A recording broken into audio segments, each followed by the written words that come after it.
Welcome to the AI Hustle Podcast, the podcast where we break down the latest in AI news, tools, and interview experts helping you hustle and do more using AI. If you've been following the podcast for a while, you'll know that over the last 6 months, I've been working on a stealth AI startup. Of the hundreds of projects I've covered, this is the one that I believe has the greatest potential. So today I'm excited to announce AI Box.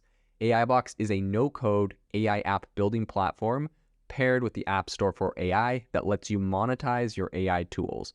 The platform lets you build apps by linking together AI models like ChatGPT, Midjourney, and 11 Labs. Eventually, we'll integrate with software like Gmail, Trello, and Salesforce, so you can use AI to automate every function in your organization. To get notified when we launch and be one of the first to build on the platform, you can join the waitlist at aibox.ai. The link is in the show notes. We are currently raising a seed round of funding. If you're an investor that is focused on disruptive tech, I'd love to tell you more about the platform. You can reach out to me at jaden@aibox.ai. I'll leave that email in the show notes. Welcome to the AI Chat Podcast. I'm your host, Jaden Schaefer. Today on the podcast, we are joined by Paula Phelan, an accomplished entrepreneur and visionary leader with over 3 decades of experience in technology and public relations. Paula is the CEO of Intelligent Relations, a company at the forefront of using AI to tackle the pressing issues of reputation management and misinformation. With expertise in disruptive technologies like cybersecurity, quantum computing, 5G, AI, and machine learning, she has been a prominent figure in Silicon Valley for years. So we are going to be diving in. Thank you so much for joining us on the show today, Paula. Oh, such a pleasure. It's great being here. Thank you.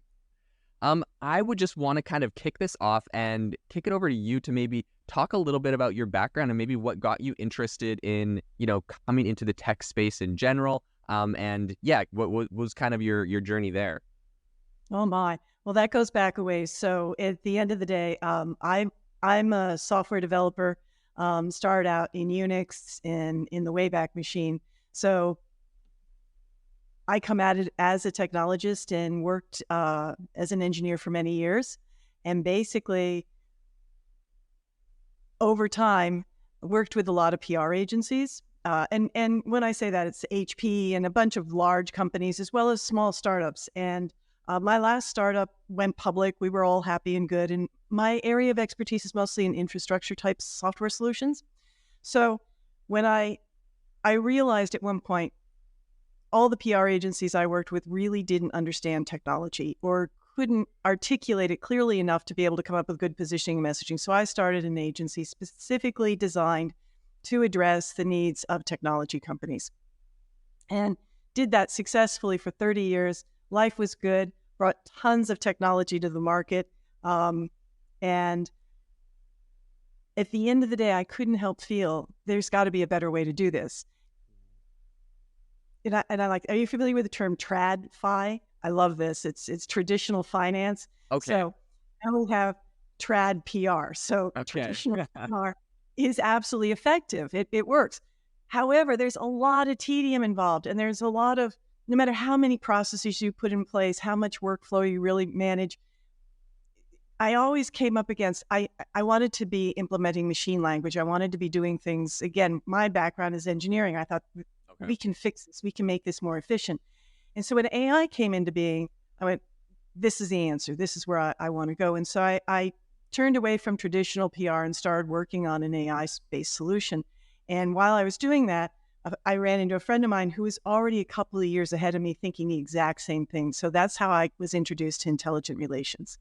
And it's been really exciting. It is a perfect application of AI to a traditional something. It's like introducing computers to accounting, right? It's so obvious. It's like, yeah, it makes a lot of sense. We can really see improved productivity, and you still need to know how to do accounting. So same thing here. You still need to know how to do PR, but we can make it so much better, so much more efficient.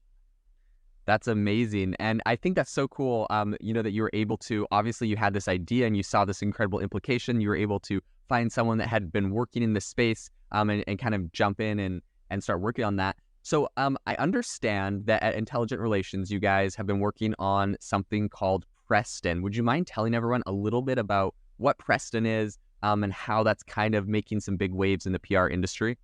Absolutely. Pleasure. And one of the things, since a lot of your audience is very focused on AI, so let me just say, when Preston is an AI PR platform. So a lot of the things that we traditionally would do in PR is embedded in the platform. So we're using OpenAI, a number of public and proprietary AI algorithms. That's sort of the core of our solution. From that, in that platform, one of the first things we started doing was media monitoring. So currently we have 40 million articles in the platform that are part of our data lake that we can call on to be able to truly understand what people are writing about. We have a finger on the pulse of everything that's going on in terms of news, trends, all of that. We can see that. It's a three-pillar solution. So one is technology, and that's the AI in the platform. The other one is media. So in the platform, we are also tracking several 100,000 journalists and journalists, editors, podcasters like yourself, and be able to identify exactly what they're writing about, speaking about, where their areas of interest are. So at that point, once we have all this knowledge about their outlets and publications and such, and the knowledge of the individuals, media is our second pillar because the journalists are so important. For instance, you wouldn't want somebody reaching out to you talking about farming and agriculture. Not that farming and agriculture isn't important, but you want, and that traditionally is what happened. There was this concept of spray and praying. You would have PR people just reaching out to anybody, no matter what their beat was, what they cared about, et cetera. So the platform is actually able to marry that element. We have a client. This client is focusing on ultrasound, right? A handheld ultrasound solution. I can be able to take all that information from their website, all their information, put it into the platform, and then it can marry up the relationship between the client and the journalist who actually cares about ultrasounds and handheld devices and medical equipment and all of that. It's great. Until now, the only way to make that happen is somebody with years and years of experience who knew who writes about it, who knew what the issues were. So you would have to have a very sophisticated group of people who had one set of knowledge. Now you can give in a lot of individuals that knowledge and add to it and take it beyond just that one silo of information somebody might know. That's amazing. That touches on the third pillar, which is the you still need talented PR people, so that it at the end of the day, AI is a technology. You still need people to drive it, to focus it, to put it in the right direction. It doesn't just do it on its own. That's amazing. Something that I actually really love about this concept that you guys are working on, I feel like with AI, so often we hear like, for example, like I'm in marketing. That was kind of my focus of study for most of my professional life. And so often when I think of AI, I think like, oh, this AI is going to just write like 1 million articles on 1 million topics and just create like so much, like almost like more fluff in the world. What I love that you guys are doing is it's actually more focused, right? Because the previous model was you send an email out to as many journalists as you possibly can find and just hope that someone's going to be the right fit for you. But what you guys are actually doing is focusing this. You're cutting out a lot of that bloat. You're cutting out a lot of that unnecessary stuff. And by just doing very small, specific, precise outreach to journalists and connections, however you do that, you're really making the whole thing more effective. Journalists' lives are way easier. They're not having to go through 1 million emails that are irrelevant. You don't have to send 1 million emails that are relevant. Absolutely love it. Tell me a little bit about, because I know you were thinking about your own thing. You came and joined Intelligent Relations. I saw on your LinkedIn that you were an advisor for them for a bit. Tell me about some of your ideas that you had, kind of thought and brought to this place that you're really excited that are being implemented. I got to tell you, I get excited. Can it be every day? At least once a week by some real aha moment. It's like, oh my goodness, we can do this. I really believe the limitations of AI are only our own imagination, right? It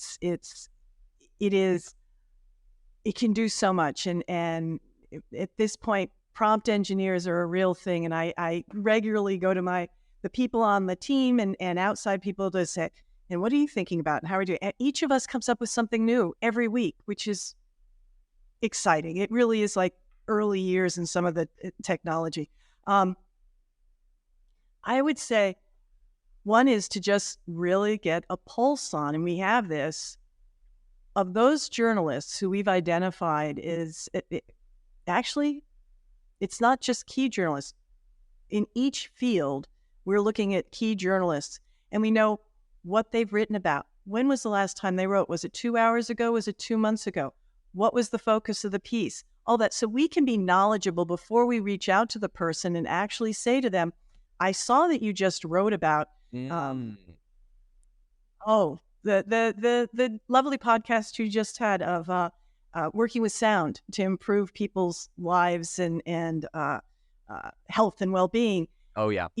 We could go out and find somebody who specifically is writing on that topic, that it's whether it's a mental health or an ability to improve in your job. We can identify that person very, very specifically and then reach back out to them and say, have you thought about expanding your original piece with these other elements? So that's something that I have never seen anywhere that is a real value add that you wouldn't be able to do unless you wouldn't, period. You wouldn't be able to do it. How many publications and podcasts can you listen to in the morning before you start doing your work? Right. That's incredible. Okay, so I have to ask you because I've heard that Preston, am I correct in saying that it has AI assisted pitch writing tools? Yes, it does. On there. What kind of data is that trained on? What does that look like? How does that work? Talk to us about that, because that sounds absolutely incredible. I, for one, right, like I said, I have a background in marketing. I have done a bunch of different PR things in the past, outreach to journalists and all sorts of things. And I just can't help but feel like what you guys are building here would have been so nice to have 5 years ago, but I'm happy you guys have created it today. Well, no, it's right. This really is very new. I'll be honest with you, it goes right to that aha moment. So when I'll do a demo of the product and such, and we'll have AI, we'll come up with a campaign, a theme that we want to focus on. Some sort of sustainability, an ESG theme that we're working on, right? And at that point, it'll come up with a generic email pitch or outreach email that we would usually do. And then what we do is we identify it brings up a collection of media that cares about that topic, and we can read through each. And this is where we do stop and we read through. And it depends on what the topic is, but ESG is big. So let's say there's 50 editors, right? And I read through what they've been writing on and what they care about. And then from there, I pick 10 of them that may be appropriate, 5, whatever it's going to be.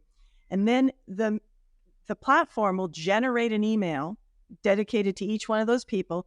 And in the beginning, it'll say, I saw your article it's such and such a time on this topic, and I thought you'd be interested in. And so it provides that connectivity that doesn't exist anywhere else, as far as I know. Not yet. I'm sure it will at some point. But right now we have it. And it provides that connectivity back to the editor saying, I actually do know what you write about. I actually am paying attention. And that is the AI, because individuals can only stretch so far, but AI can stretch much further. That is incredible. I love that. Can you give like an example maybe where Preston kind of successfully matched a client with a journalist and that led to some impactful media coverage? Do you guys have any like case studies or, exciting things where you saw this in action? Every now and then, I've got a bunch of them, but every now and then it's like, on occasion, a client will come to us who has been challenged in getting any kind of visibility in the past. And so I got to be careful but anyway, we have this wonderful, wonderful client, which is Everest Ice. And they create ice machines. You go and buy ice outside of your convenience store, in your shopping supermarket or whatever. What kind of PR do you do on an ice machine, right? It's like, right. Okay. And so this is the kind of thing that gets most people, AI was able to connect us. The product was able to connect us with people where it made sense, where, and of course you need the PR person too. So if we're talking summer fun, then the program is going out and finding all the people who are writing about summer activities and fun activities or new drinks, right, where you're going to need ice or all of those kinds of elements. And then also, I mean, again, you need the PR person, but we can put in, okay, but what about in terms of improving an ESG angle? And then AI will come back and go, yeah, there's several angles here. And these are things that we can also be able to reach out on, right? So it's that combination of the three, the technology, understanding the media, and really well-versed professional PR people. That is incredible. So I have a question about essentially the accessibility of PR. Has companies like Preston and kind of the AI technology that we're seeing here, I can definitely understand that this is making PR a lot more impactful. Do you think that this is something that will impact the affordability, or do you think at the moment it's probably the same price as before, but it's just able to be a little bit more impactful and more specific, a lot more impactful? It's an excellent question. And this was one of the things that attracted me to it. So for years and years, I had a lot of friends who would be in startups and whatever, and they say, can't you help us? Can't you do PR? And I just couldn't do it because I couldn't afford it. There was no way I could get under $10,000 legitimately and still be able to pay my staff and have all the tool sets and such that I had. I just couldn't do it. Because of having this platform, we charge half of that, right? And we even have a starter package for real startups at $2,500 a month. And I could never touch that. I could never even get close to that in a trad PR solution, right? It really makes, and there's a reason to want basic coverage if you are a startup, because your VCs need to see it. If you're trying to raise money, your future funding, and just some awareness when a prospect of yours is looking for you and they Google you, you want something to come up. So there is a real reason why startups need some level of PR, but you can't afford $10K a month minimum. You just can't when you're a startup. So it really fits that piece of the market very nicely. So to answer your question, yes, indeed, it halves the price. That is absolutely incredible. I can, my wheels are already turning with all the people I know that are interested in getting PR that are going to be going over to Intelligent Relations. That's incredible. So I know that you guys have both managed and also a full service option. Can you talk about what types of companies generally opt for each, what the difference is there? Sure. And we just touched on it. So the managed option is very basic. It's the basic platform, which is once a month we get together, we come up with several campaigns, we send those out, and we coordinate the PR activity, setting up the meetings, and also writing content, so for thought leadership and such. So that's part of managed. There's one piece of thought leadership, whether it's a press release or a bylined article. So what we're trying to do is get a couple pieces of coverage each month that are solid, that you'll be able to reuse with the sales teams will be able to go out and use, that you'll be able to use for education for your customers. But it's basically providing third-party validation that you exist. That's the 2,500 managed service version. The full service version is all the things you would usually expect from a PR agency. So, calls every couple of weeks. You're working on strategy all the time. You're doing awards, speaking opportunities, analysts, all of the other pieces that would go into that, so that you have much more of a day-to-day activity going on. So that's the difference. Okay. So I have a question, because this comes up a lot with AI specifically, is like, do you guys work with handling like data privacy, security around your companies or customers' data? Is that ever an issue, right? Because like I can only assume, for example, let's say you have Apple as a client and they want to do like a bunch of PR for like a new product they're coming out, but it's perhaps a confidential product, something like that. Is there a way that you guys manage data privacy and security in kind of these AI platforms? Absolutely. And anytime Apple wants to come by and be a client of mine again, I'd be happy for it. So well, we have some listeners from Apple, so I'm sure they'll be giving you a call soon. It's imperative. You have to have that kind of security. You can't, if you're in the PR business, there is always going to be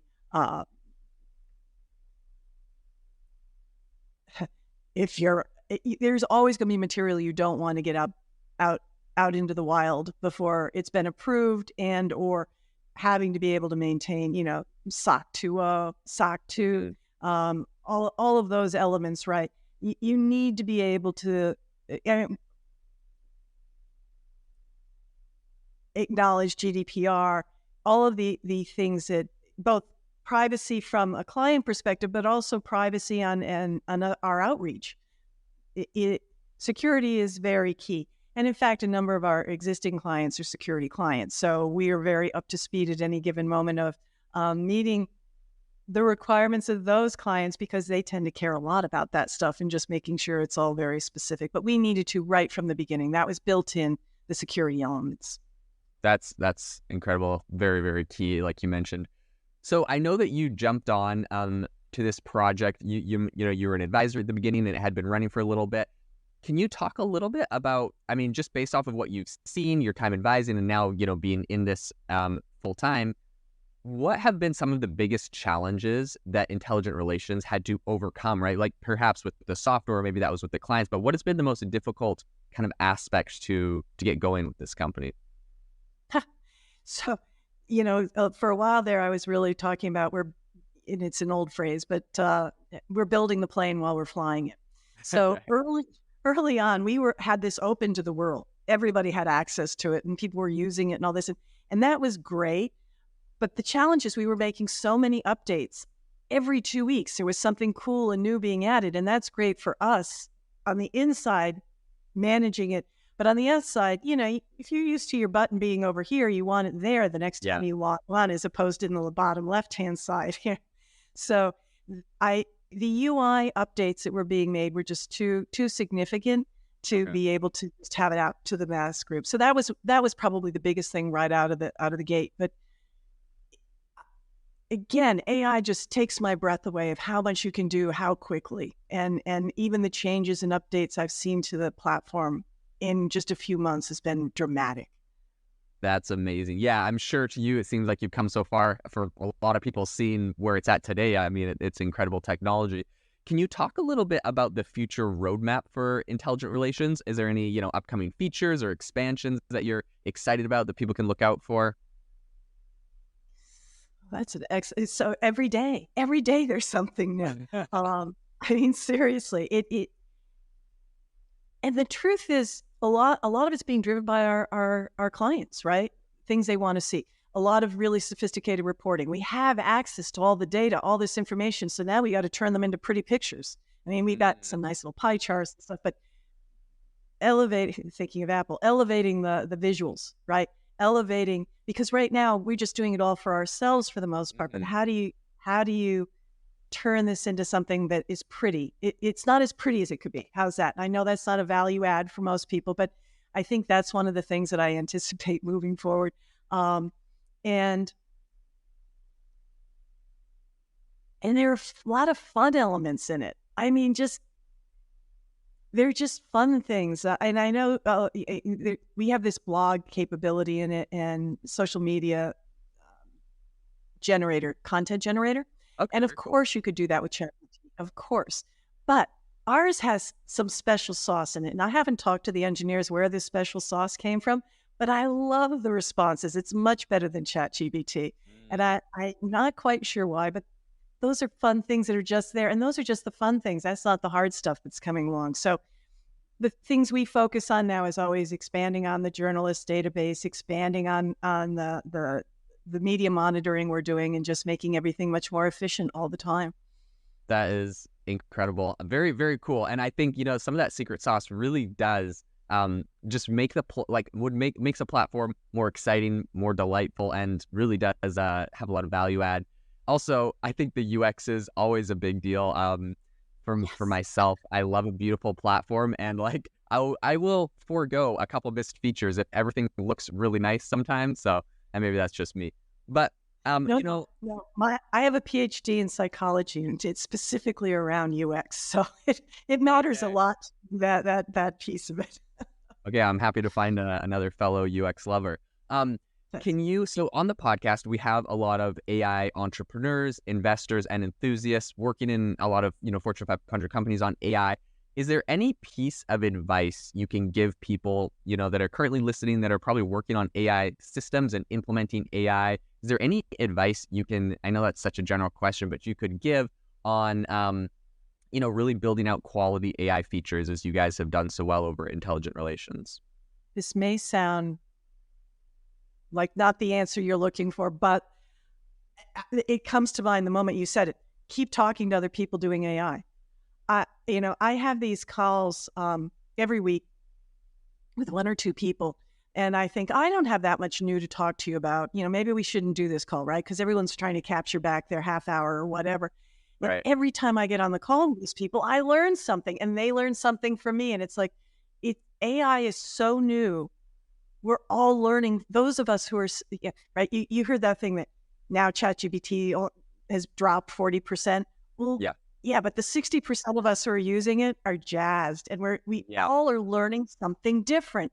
I am just shocked at that. It's like, I'm working with a friend right now. We're building a mobile app, and we both are doing. We both went at it the same way with the same criteria and came up with completely different solutions. And that's AI. So talking to other people, that's the answer. Yeah, that's amazing. I love that. No, that is really great advice. I will say, so for anyone, thank you so much, Paula, for coming on the show today. For anyone that is interested in trying out Preston or perhaps contacting you, what is the best way for them to do that? IntelligentRelations.com. I'm Paula at IntelligentRelations.com. You can sign up, get going right away. So that's the place to go. Amazing. And I'll leave a link to that URL in the description of the show notes for anyone listening. You can go find it there. But again, Paula, thank you so much for coming on the show today.